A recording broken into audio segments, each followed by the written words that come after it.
Hi, I'm delighted to be joined by Martin from SSE to talk about the ESG issues important to his business and some of the great work he's been doing in this space from a tax perspective. Martin, thank you for joining me today. So starting with some broad perspectives, please. What are the sustainability issues that are important to SSE? Thank you, Ruth. SSE is a big business in the energy sector, and our entire business is focused on the achieving of net zero. And actually, if we are to achieve net zero and actually decarbonise our energy sector, that's going to involve massive investment in infrastructure, but also some really quite difficult decisions around the types of assets which are built, where they're built, things like wind farms, and then what we do around expanding the electricity networks so you can transmit and distribute the electricity there. So a big part of our ESG disclosures around what does that journey look like? What are the challenges going to be as part of it? So the types of assets we're building, what we're doing around our existing assets and things, and that will continue to be the case as we work through that journey. But then in addition to that, we need to be very clear that what we're disclosing is authentic. And we've been disclosing sustainability information for quite a few years now. And I think there is a wee bit of a challenge that there might be some scepticism that companies are greenwashing to some extent.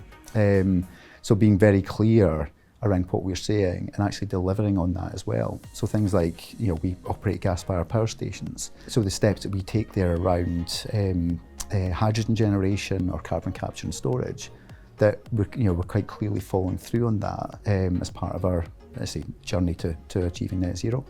And that authenticity is really key, isn't it? So what about you as head of tax and your tax team? What are your sustainability priorities?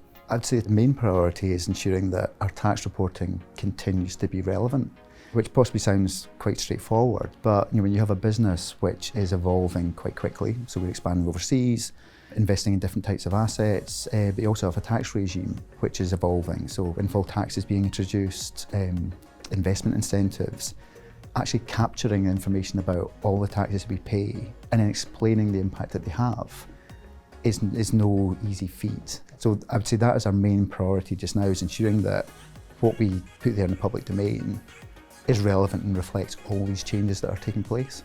But at the same time, as an organisation, we've always been very, very focused on our commitment to pay our fair share in tax, and we're proud to pay our fair share in tax. So continuing with that messaging that, we think it's important that big businesses pay their fair share in tax, and that, others recognise the importance of tax, particularly in the current economic environment. That doesn't necessarily sound easy at all, I don't think. So what are some of the key challenges that you faced then when you've been doing that? I'd say the biggest challenge is lack of trust. If you look at any public polling over the last decade, the number one issue which the public have with big businesses is that they feel they avoid tax. And then also that lack of trust sort of permeates across the rest of society. So addressing that was, I'd say, one of our biggest challenges when it comes to tax reporting, because if you're going to put information out in the public domain, but people are not going to believe it, then that doesn't really help. And that was the reason why we went down the route of obtaining Fair Tax Mark, because we thought having that confirmation from a third party that we pay the right amount of tax on our profits in the right place at the right time just gives that extra bit of comfort that readers of our tax reports can trust what we're saying. And I think probably a challenge you hear from all your clients is around access to data. Because particularly if you're a big business operating in different jurisdictions, actually putting in place processes to collate all the information of the taxes you pay can be actually quite a big challenge. So it took us quite a while to put those processes in place. They're still very manual. They have to evolve as the business evolves, and it's definitely an area which I would like to look at. How can we automate that and make it a bit slicker? Yeah, definitely hear that from lots of other businesses. It's definitely the future, isn't it, around automation and the use of data. It feels like also lots of businesses are at different stages in their sustainability journey. You feel like you're further towards the front of it, I think. But if you were to go back to the start and give yourself some advice, what would that be? First piece of advice I would say is not to just jump into the tax disclosures, because I think it's quite easy. There's so much information you can disclose about your tax affairs, but actually understanding it can be a bit more difficult. So what we have done is we've basically very much started from background information around SSE. So who are we as an organisation? What are our values? What do we do? Because then the tax information you disclose very much flows on from that, because the tax you pay is driven by what your business does. So things like our tax policies, how do they align with our corporate values? The tax that we pay and collect, how is that driven by the activities we carry on and changes in the business?